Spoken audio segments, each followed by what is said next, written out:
నాన్నగారు.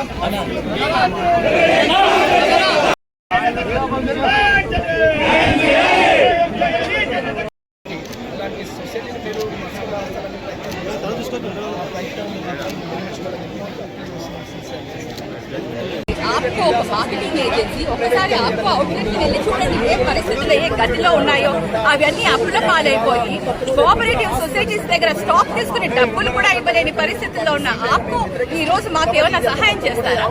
ఇది కేవలం ఒక దురదృష్టంతో వాళ్ళు చేస్తున్న కూటమి ప్రభుత్వం చేస్తున్న కుట్ర అని మేము ఇవాళ గట్టిగా వాదిస్తున్నాము.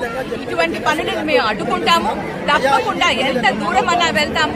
మాచాని సోమప్ప గారి ఆత్మ గౌరవం, ఆయన గుర్తింపు ఈ రోజు ఈ YWCS అది ఎప్పటికీ కూడా కలకలలాడుతూ చేనేతలకు అందరికీ కూడా అండగా ఉండేలాగా మేము అందరం ప్రయత్నం చేసి వాటిని ఇంకా పూర్వ వైభవం తీసుకొచ్చేందుకు కూడా మేము అందరం కృషి చేస్తాము. చేనేతలందరం కూడా ఐక్యమై ఈ విలీనాన్ని అడ్డుకుంటున్నాం ఈ రోజు. అలాగే ఫ్యూచర్ లో కూడా ఇంకా ముందు కూడా మేము బాగు చేసేందుకు మాచాని సోమప్ప గారు స్థాపించిన సంస్థలన్నింటినీ కూడా మళ్ళీ మేము పునర్నిర్మించి వాటన్ని కూడా రిస్టోర్ చేస్తూ మళ్ళీ వాటిని ముందుకు తీసుకుని వెళ్తామని ఇవాళ మీ అందరికీ కూడా తెలియజేస్తున్నాము. చేనేతలందరూ కూడా కలిసి కట్టుగా ఈ రోజు ఈ ఉద్యమాన్ని చేస్తున్నాము. కూటమి ప్రభుత్వం వాళ్ళ నిర్ణయాలను వెనక్కి తీసుకోవాలి, ఈ రద్దుని పూర్తిగా ఆపేయాలనేసి మేము రిక్వెస్ట్ చేస్తున్నాం, డిమాండ్ చేస్తున్నాం. మనకు సొసైటీకి కొన్ని లక్షల అప్పులుంది, అట్లా చాలా కోఆపరేటివ్ సొసైటీకి కొన్ని లక్షల అప్పులుంది. ఆ అప్పులు తీర్చమనండి ఫస్ట్, ఆ తర్వాత వచ్చి మమ్మల్ని ఉద్ధరిస్తారు. వాళ్ళు రాజకీయ కుట్ర మీరు చేస్తున్నారని టీడీపీ మీద విమర్శించారు. వాళ్ళకి ఏమి చేత కాదు, వాళ్ళకి అసలు ఏం చేశారు? నేను ఇవాళ సూటి ప్రశ్న వేస్తున్నాను. ఎమ్మెల్యే గారు వాళ్ళ నాన్న పేరు చెప్పుకొని ఉంటున్నారు, కానీ మొదట కూడా చేనేతలే ఆయనకి సహకరించారు. చేనేతలకి ఏం చేశాడు చెప్పండి? నాన్నగారి పేరు చెప్పుకొని కాదు ముందుకు పోవాల్సింది. చేనేతలకు వాళ్ళు స్వయంగా ఆయన ఏం చేశాడో ఇవాళ చెప్పాలి.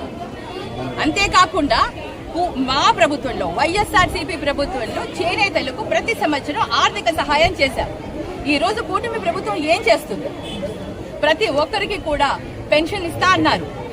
ఎక్కడ ఏ సహాయము, ఏ ఆర్థిక సహాయము కూడా చేయట్లేదు కూటమి ప్రభుత్వం. ఈ రోజు వాళ్ళు మాట్లాడుతున్నారు. ఏంటి వాళ్ళ ఉద్దేశం? ఏంటి? మాట్లాడినంత మాత్రాన ఎవరు కూడా ఇక్కడ వాళ్ళ మాటలకి లొంగిపోయే వాళ్ళు ఎవరూ లేరు. ప్రజలు అందరూ కూడా, చేనేతలందరూ కూడా చాలా నాలెడ్జ్ ఉన్న వాళ్ళు. వాళ్ళకి తెలుసు ఈ కూటమి ప్రభుత్వం వెనకాల ఉన్న వాళ్ళ కుట్ర ఏంటి అని. ఆ కుట్రని మేము ముందుకు సాగనివ్వము. డెఫినెట్లీ మేము దీన్ని అడ్డుకుంటాం. విలీనాన్ని అడుగుంటా ఇప్పుడు ఆల్రెడీ మేము అందరికీ కూడా మెంబర్స్ కమిటీ చెప్పాము, వాళ్ళందరినీ కూడా ఎడ్యుకేట్ చేశాము. అయినా కూడా అసలు ఇమీడియట్ గా ఎలక్షన్స్ కండక్ట్ చేసి బోర్డు ఫామ్ చేయాలి. ఇక్కడ ఇవన్నీ కూడా చేయకపోతే కోర్టు ద్వారా వెళ్తాము. తప్పకుండా ఉద్యమాలు చేస్తాము, కోర్టు ద్వారా పోతాము. మనకి ఒక న్యాయస్థానం అనేది ఉంది కాబట్టి కోర్టు తప్పకుండా మాకు న్యాయం చేస్తుందని మేము ఆశిస్తున్నాము.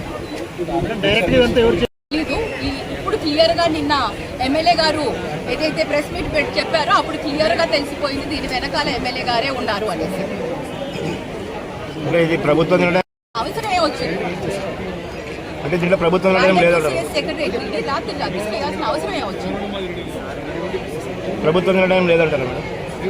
అది మాకు తెలీదు. నిన్న ఎమ్మెల్యే గారు ఏదైతే ప్రెస్ మీట్ పెట్టారో క్లియర్ గా తెలిసిపోయింది దీని వెనకాల ఎమ్మెల్యే గారు